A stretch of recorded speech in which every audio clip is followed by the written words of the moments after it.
আসসালামু আলাইকুম ওয়া রাহমাতুল্লাহ। সুপ্রিয় দর্শক শ্রোতা, আজকে অন্য কোয়ালিটির একটি ভিডিও নিয়ে আপনাদের সামনে হাজির হয়েছি।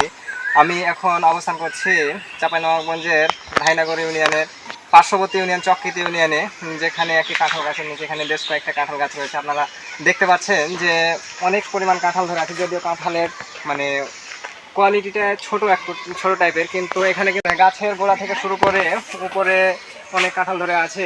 এক থোকাতে অনেকগুলোই কাঁঠাল। সচরাচর আমরা কাঁঠাল যেগুলো দেখতে পাই এগুলো কিন্তু এত বিপুল পরিমাণে কাঁঠাল থাকে না, যদিও কাঁঠালের সাইজটা ছোট, কিন্তু কাঁঠালের পরিমাণ কিন্তু অনেক ধরে আছে।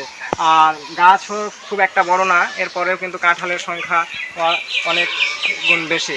আর এর পাশেই কিন্তু আরও দুইটি গাছ আছে, আপনাদেরকে দেখাবো একের পর এক প্রত্যেকটা গাছে কী পরিমাণ কাঁঠাল ধরে আছে। আপনারা জানেন যে কাঁঠাল হচ্ছে বাংলাদেশের একটি জাতীয় মাছ, যেমন ইলিশ, এবং তেমনই হচ্ছে কাঁঠাল হচ্ছে বাংলাদেশের জাতীয় ফল।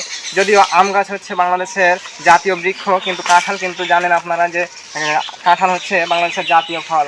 কাঁঠাল কিন্তু চেনে না এমন কোনো ব্যক্তি নাই। যেহেতু কাঁঠাল হচ্ছে বাংলাদেশের জাতীয় ফল, সেক্ষেত্রে বাংলাদেশের প্রতিটা মানুষ কাঁঠালের সাথে পরিচিত। কাঁঠাল খেতেও কিন্তু বেশ সুস্বাদু। কাঁঠাল কিন্তু শুধু পাকা কাঁঠাল খায় না, কাঁঠালের প্রত্যেকটা অংশই কিন্তু বিভিন্ন কাজে ব্যবহৃত হয়। যেমন কাঁঠালের পাতা গরু ছাগল বা গবাদি পশুর খাদ্য হিসাবে ব্যবহার করা হয়। কাঁচা কাঁঠাল কিন্তু দেখা গেল সবজি বা তরকারি হিসাবে আমরা ব্যবহার করে থাকি। এছাড়া কাঁঠালের গাছ, গাছের শাখা প্রশাখাগুলো কিন্তু আমরা অনেক সময় খড়ি অর্থাৎ লকড়ি হিসাবে ব্যবহার করি। গাছের যে গোড়া, এই গোড়াগুলো কিন্তু আমরা বিভিন্ন ধরনের আসবাবপত্র, নিত্য প্রয়োজনীয় আসবাবপত্র ব্যবহারের জিনিসপত্র তৈরির কাজে ব্যবহার করে থাকি। তো আপনারা দেখতে পাচ্ছেন যে এখানে কাঁঠালগুলো কিন্তু সাইজে ছোট, কিন্তু ধরে আছে অনেক। তো আজকে এই পর্যন্ত। আপনারা ভালো থাকবেন, সুস্থ থাকবেন। দেখা হবে পরবর্তী এরকম অসংখ্য ভিডিও নিয়ে। ততক্ষণ পর্যন্ত আপনারা ভালো থাকবেন। আল্লাহ হাফিজ। আসসালামু আলাইকুম ওয়া রাহমাতুল্লাহ।